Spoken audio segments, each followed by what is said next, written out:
Anyone know what the Torah portion is this week? Beverly Hillbilly. Huh?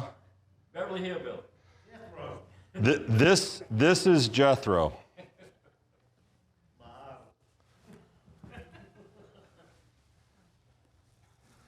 I'm going to start over. This is Jethro. This is Yitro. There's a big difference between these two Jethros. They share the same name, but this is the one, Yitro, who the Torah portion is named for. And it's actually one of the most important Torah portions in the Torah for a number of reasons. One, because there's a conversation that takes place between Moses and Jethro, but what else happens in this week's Torah portion that's monumental? Hint. Right.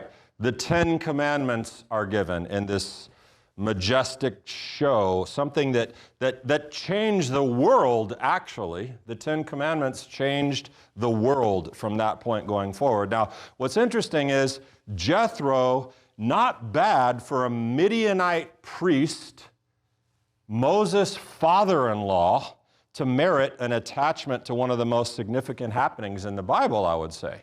Yitro. I mean, this guy he's a Midianite, okay? He's an interesting dude. First of all, I'm absolutely dead certain that he was crazy as a loon. Do you want to know how I know that? He has 7 daughters. And as the father of 2, I can assure you 7 would drive you out of your skull. So that much I know.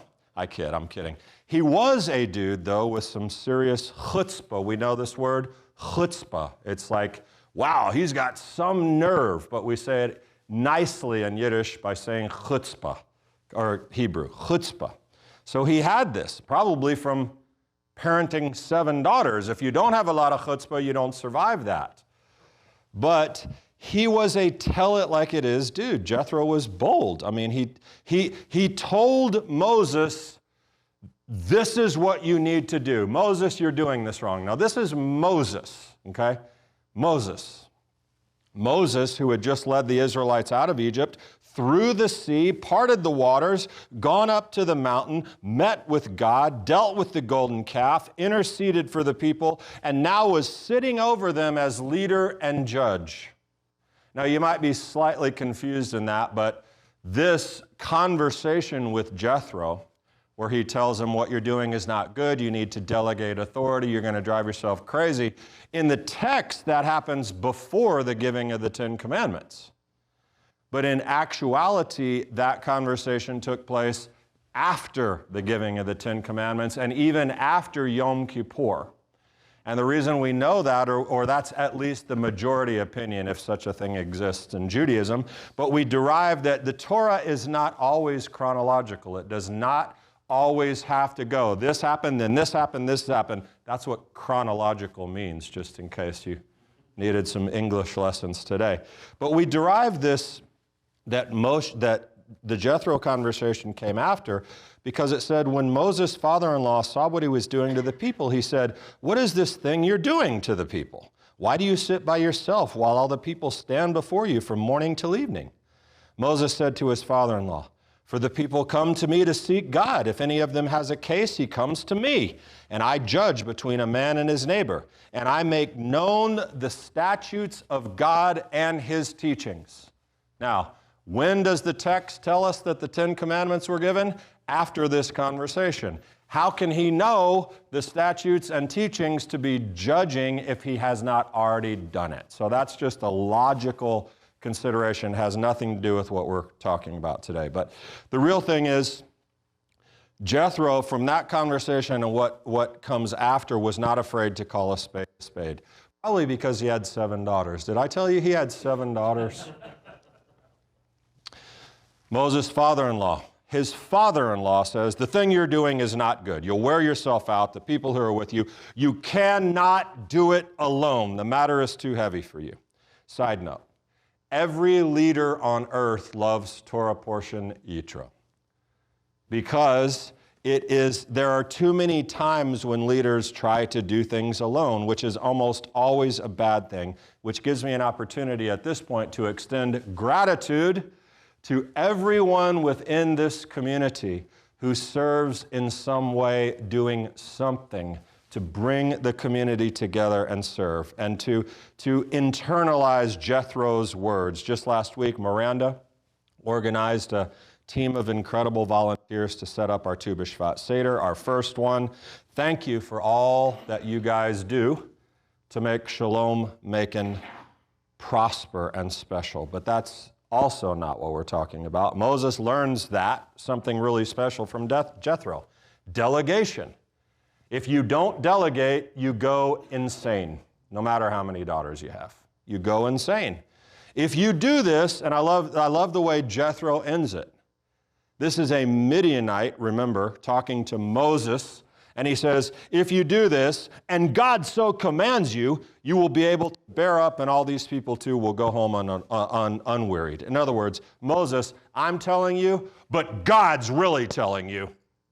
Like to Moses, who speaks face to face to God in a figurative sense.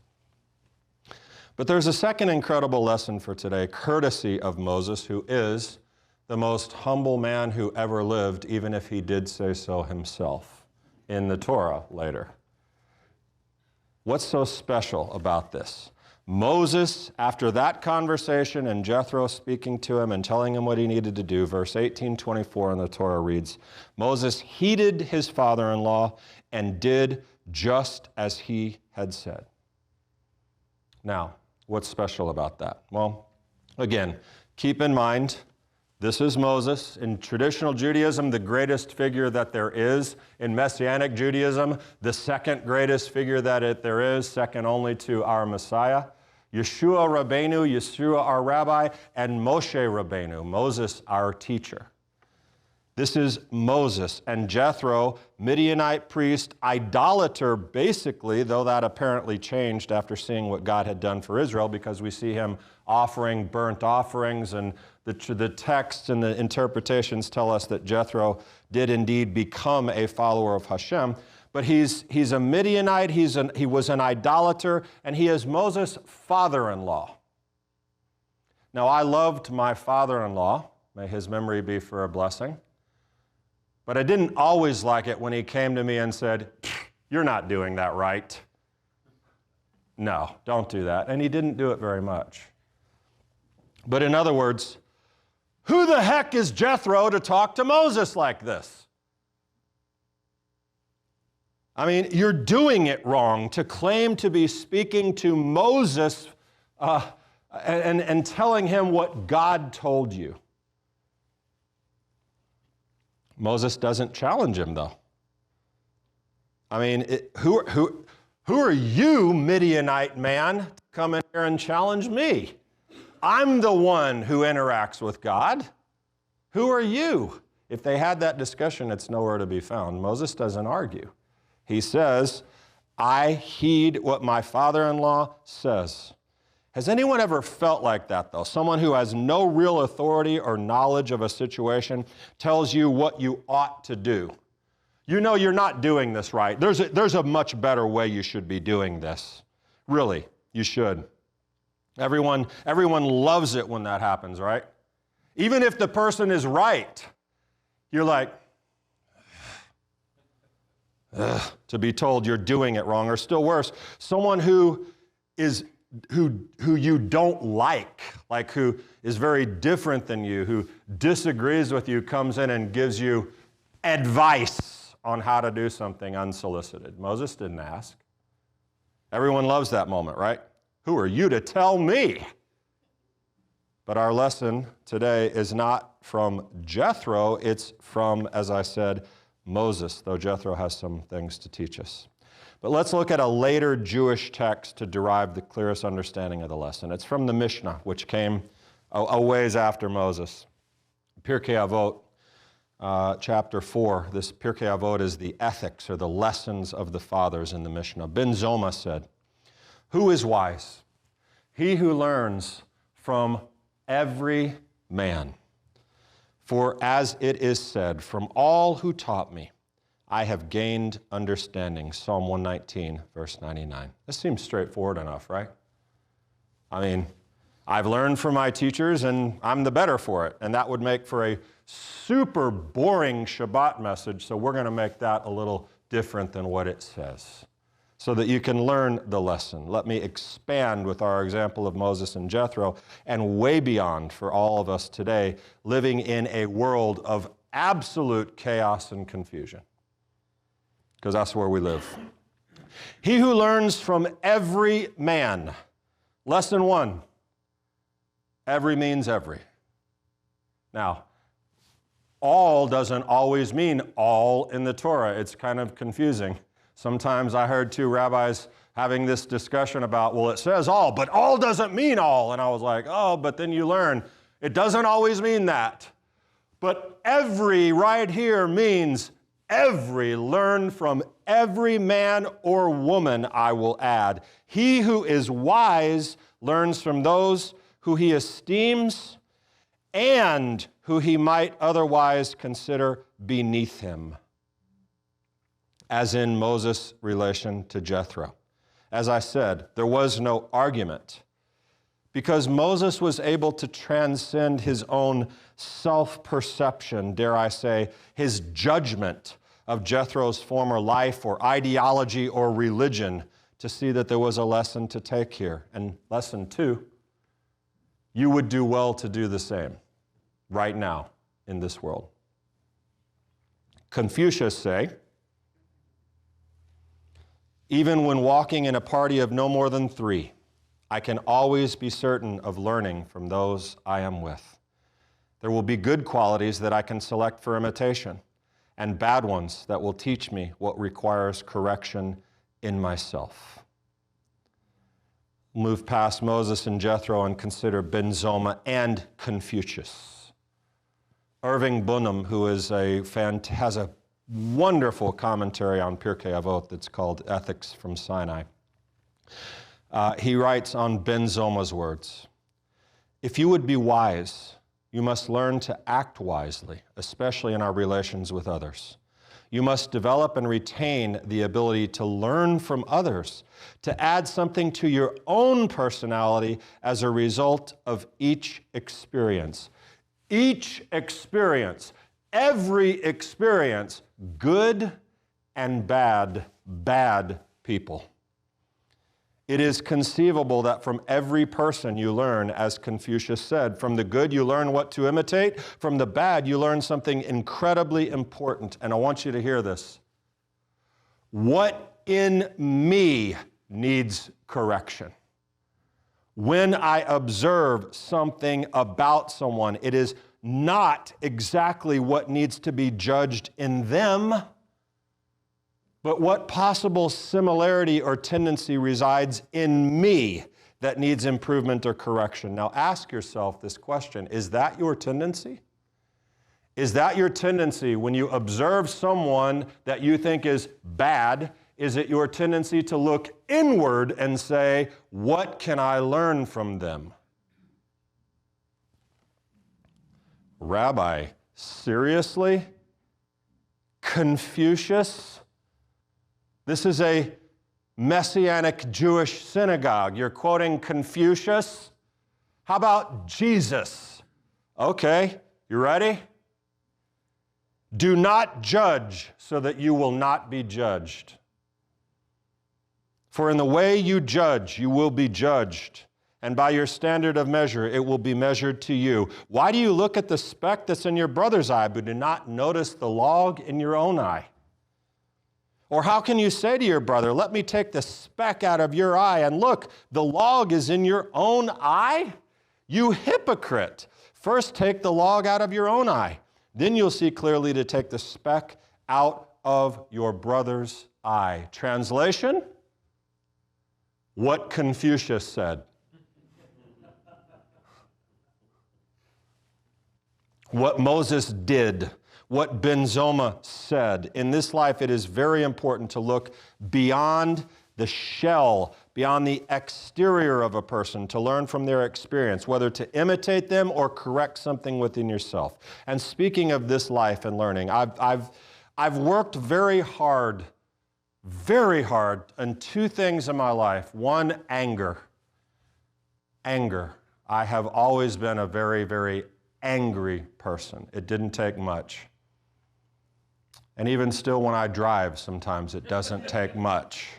And I'm still working on that. But anger and judgment, those are the two things that, for me, have always been big struggles. Look at that. Look at them. Can you believe? Did you hear? I mean, endless list of judgment.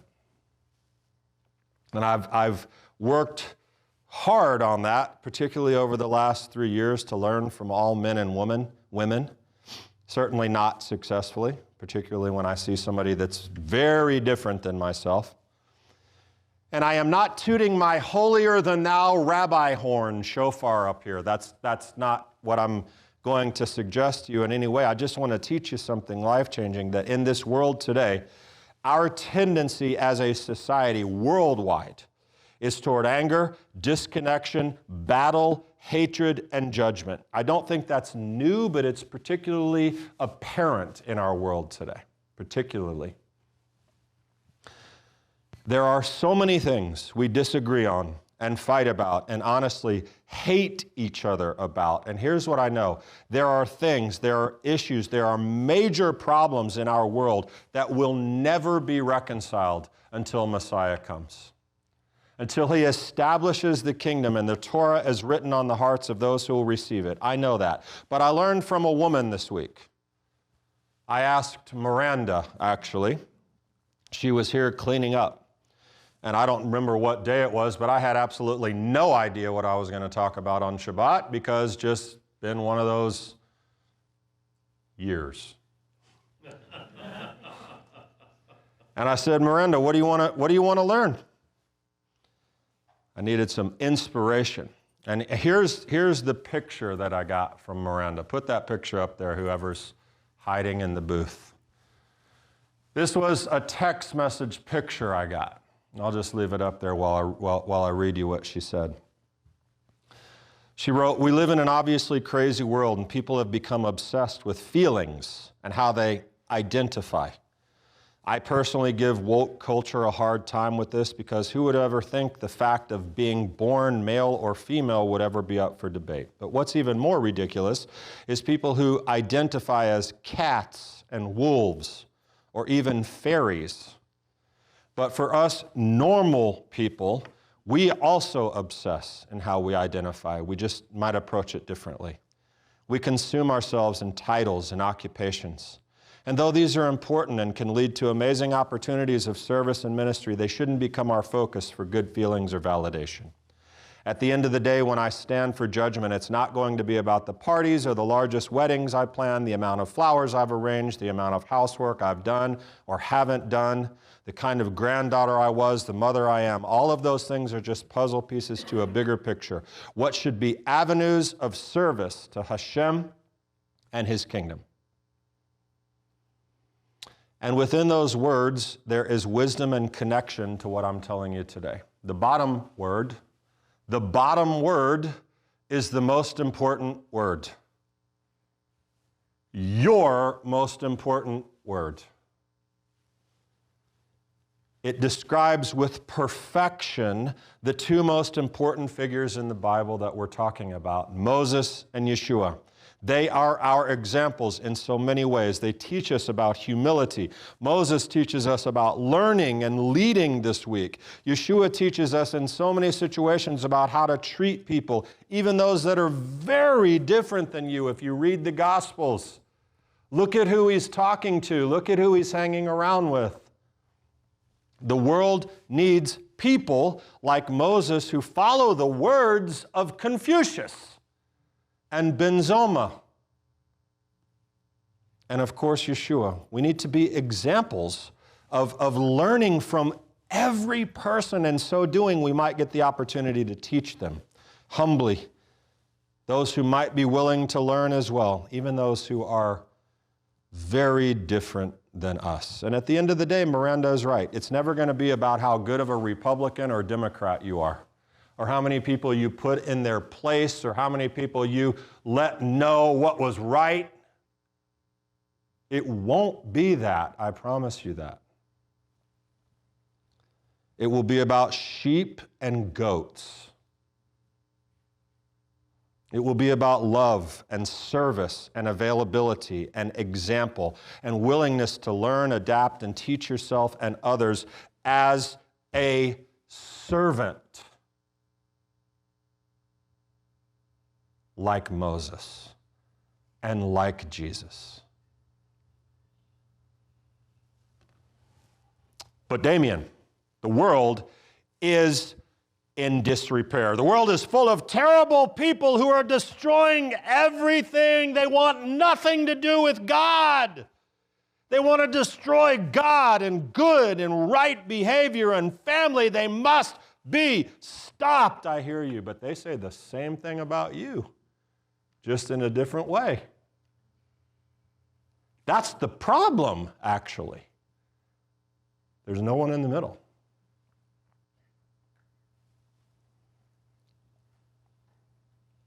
But there's a difference between you and them. You are preparing the kingdom. That's your task. You are preparing the kingdom, and with that comes responsibility in your reactions. It's the battle within your mind, as it always is. What will you learn? How will you improve yourself? How will you look inside? How can you not judge and yet impact the existing world through service? It's a big and tough question, and I know what it sounds like, but I'm talking about humility and the willingness to learn from all people, like Moses. And so many people, whether in what to imitate or to correct. I have learned a lot from Yeshua, and from David, and from Moses, and Jacob, and Abraham, and Peter, and Paul, and yes, Mary, and Deborah, and Abigail, and Judith, and Esther, and Ruth, and Hannah, from Maimonides, from the Rambam, to the Ramban, to the Rashbam, to Ben Azai, to Ben Zoma, from Confucius, from Buddha, from Gandhi, from Marcus Aurelius, Plato, Epictetus, blacks, whites, Asians, Latinos, gay, straight, criminal, hero, saint, sinner, the good, the bad, and the ugly. I've learned from every one of them.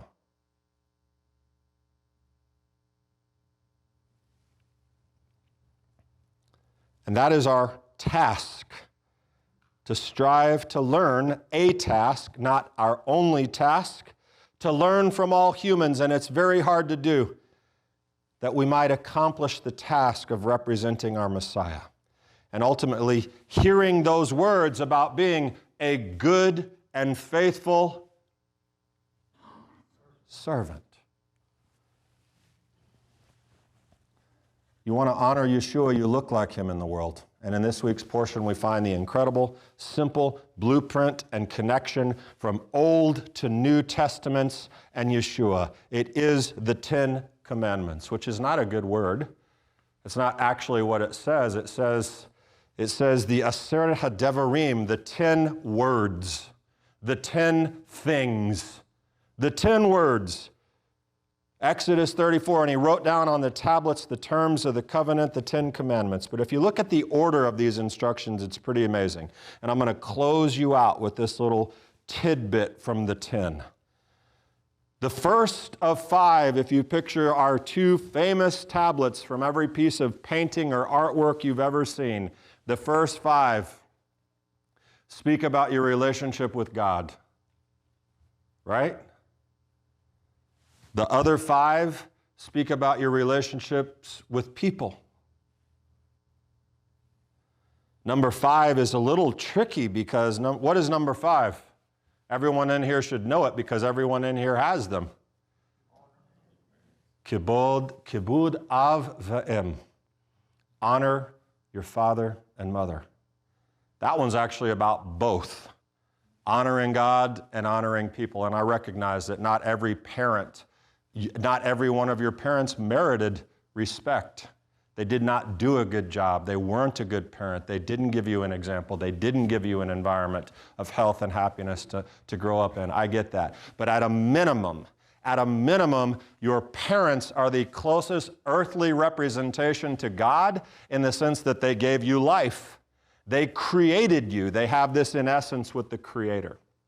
So Judaism places an incredibly high amount of respect on loving parents, but it's or honoring parents, but it's this little transition moment, the fantastic transition. Love God, honor the Sabbath and do these things. And the second one, the second tablet, love people. Don't kill them. Don't steal. Don't lie. Don't want what they have. Now, some Jewish commentators, it's interesting, suggest that all 613 commandments fall within these 10. These 10 words, these instructions from God to people. They're about tablet 1, loving God. Tablet 2, loving people. Wow, that sounds familiar. And by that assessment that everything else falls under that 10, that sounds really familiar. Like all the rest of the law and prophets hang on loving God and loving people. How could that be? More Jesus for you. Teacher, which is the greatest commandment in the law? And he said to him, you shall love the Lord your God with all your heart. Tablet 1, with all your soul, with all your mind. This is great and foremost commandment. The second is like it. You shall love your neighbor as yourself. Second tablet. On these 2 commandments depend the whole law and the prophets. Love God, love people. You see it? Very clear. Part of that task, as Moses demonstrated, part of it is to learn from people, all people. Even those who may not seem on the surface to have any claim to teach you anything. And from our Master we learn what matters most. Matthew 7, in everything therefore, treat people the same way you want them to treat you, for this is the law and the prophets. Golly, that has like a ding, ding, ding. It sounds like golden. Could you feel the gold coming off of that? Rule? The golden rule. In everything, therefore, treat people the same way you want them to treat you, for this is the law and the prophets. In everything, treat people the way you want them to treat you. I have to learn from every man or woman. That's what it says. Idea of every waking or probably dreaming moment. Who is wise? He who learns from every man or woman. Who do you treat well? Everybody. Everybody. Honey, he's become a flaming liberal. We should leave. These are Jesus' words. I'm not saying he's a renegade who came to upset the apple cart. Jesus came to teach Torah and interpret it and do it fully. Fulfill the Torah to teach you how to live. But what did he use as his basis? Tablet 1, Tablet 2, and within it, treat everyone the way you want to be treated. It's not liberal. It's not conservative. It's Yeshua. Ben Zoma. He learns from every man, for all who taught me, I have gained understanding. Whether they knew they were teaching me or not, I have devoted myself to learning from them. The 10 Commandments, love, kindness. We are the partakers of the new covenant. God's Torah is being written on your heart as we strive to learn from all that surrounds us. In humility, we may be able to teach, but it will be from what we learn, and it will be demonstrated more from your actions than your words. May we be strengthened for the task at hand. Shabbat Shalom.